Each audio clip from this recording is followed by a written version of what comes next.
This is a follow-up video to the Highway Code Changes 2022 that I put out a couple of weeks ago. Now, I'm not going to go into the rules again, I've already done it. And if you've missed that video, I'll put a link in the description so that you can go straight to that video. What I'm concerned about is potential risk that could then develop from any potential rule changes that may have been brought to bear.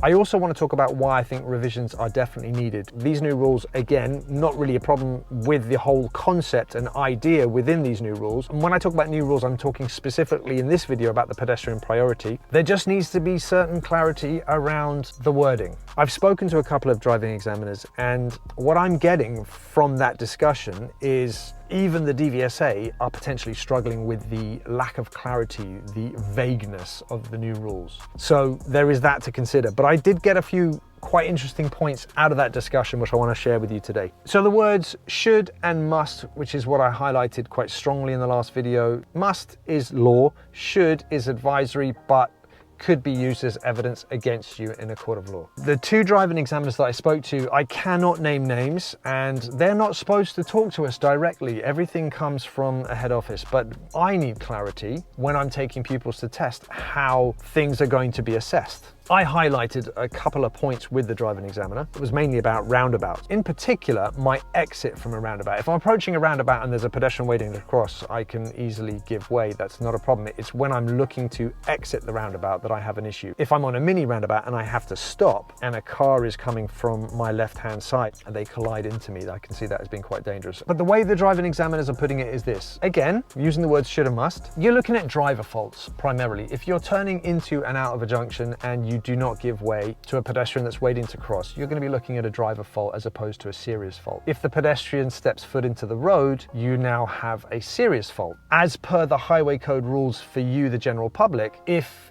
you don't give way to a pedestrian waiting to cross, I guess it's no skin off anyone's nose. No one gets hurt. They're just waiting on the side of the road. You clear. But if they then step into the road and you're traveling too fast and you hit them, you're now obviously in a lot of hot water. We're talking about the Rule H1, the hierarchy of responsibility. It's quite a big deal. The revisions that I think need to be put into place and the clarity that's needed, not just for drivers of vehicles, mechanically propelled vehicles, but also pedestrians and all other road users, is that roundabouts needs to be excluded. It needs to be worded within the highway code. Up until now, when you're approaching a roundabout, it's always been up to the driver to take responsibility for the safety of themselves and others. If you've entered a mini roundabout and you're about to exit that mini roundabout and you look to your left and you see a vehicle coming from your left and you see the pedestrian's body language is clearly they're going to wait, they're going to hesitate, they're not looking to cross, in my opinion, you should continue and you should proceed. Now, how would that be looked at on the test? The examiners are going to be using their judgment to decide whether it's a fault or not. Now, I would hope that common sense prevails. That then is not going to be a fault. If it's unsafe to stop, you shouldn't stop. If it's safe to do so, you should. Yes, it's possible that a pedestrian before these rules could have stepped out anyway, but now they are emboldened to step out. They feel it's a right that they can step out, or they could feel like it's a right that they can step out. Roundabouts and the exit of roundabout, if you are a pedestrian, you do not have priority in that situation. That needs to be written into the rule so that there is no confusion. There's not two people deciding what's going to happen at that roundabout. It's the driver. And the burden of the responsibility is with the driver anyway, so that you should be ready to stop in case something goes wrong. Otherwise, you now have two people looking at the situation and you now have risk. So for me, roundabouts need to be excluded and it should be written in the highway code. Okay, so the other thing that I have a slight issue with is when we're approaching a pedestrian crossing, we don't beckon somebody across a pedestrian crossing. And those that don't know that, you now do, because you can't guarantee their safety. You can come to a stop, you wait patiently, you allow the pedestrians to clear. When they're clear, you drive on. The most that you can do is maybe give them a nod, a wave.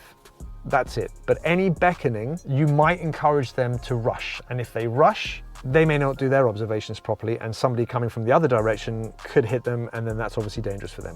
I have an 11-year-old daughter who is going to be going to secondary school soon. She's going to be traveling to school by herself at some stage. The thought that horrifies me is that she's going to be standing at a junction waiting to cross. a car could come to a stop to allow her to cross. It's a busy junction. Knowing her would want to show appreciation for the fact that somebody's waited for her. And she is that particular person that might run across the road without looking. And if a car coming from a different direction is not looking to stop, she's now in danger. By stopping for pedestrians, we are encouraging them to cross, not when they want to cross. And I can't stop every other driver from entering or exiting that junction. I can only stop myself. So if the rule before was that you should not be beckoning somebody across a pedestrian crossing because it's unsafe, by me coming to a stop, I am encouraging a pedestrian to cross who might then want to cross the junction quickly, and that is now unsafe. At many junctions and in many situations, there's absolutely no problem to allow people to cross. But it comes back to, if it's not safe, don't do it. I don't want you stopping and waiting for my daughter at a junction that is not safe so that she rushes across the junction to say thank you to you and then gets hit by somebody coming the other way. I don't want that. Does that increase or decrease the risk? That's a question that I think needs to be answered. This is the guidance. The burden of responsibility is upon you. The larger the vehicle you have, the more responsibility you have. So you need to make sure that you are following the guidance. But if the examiners are going to be using their judgment when it comes to tests, we as drivers in general are going to have to use our judgment about whether it's safe for us to come to a stop. And each individual situation is going to be different. Be ready to stop. Stop if it's safe. Give way to people when it's safe to do so. If they're in the road, you must stop. That's pretty much it. And that's how I think we need to look at it. If you like what you've seen here, hit the like button, subscribe, and then you know when the next video is coming out. And in the meantime, I'll see you in the next one.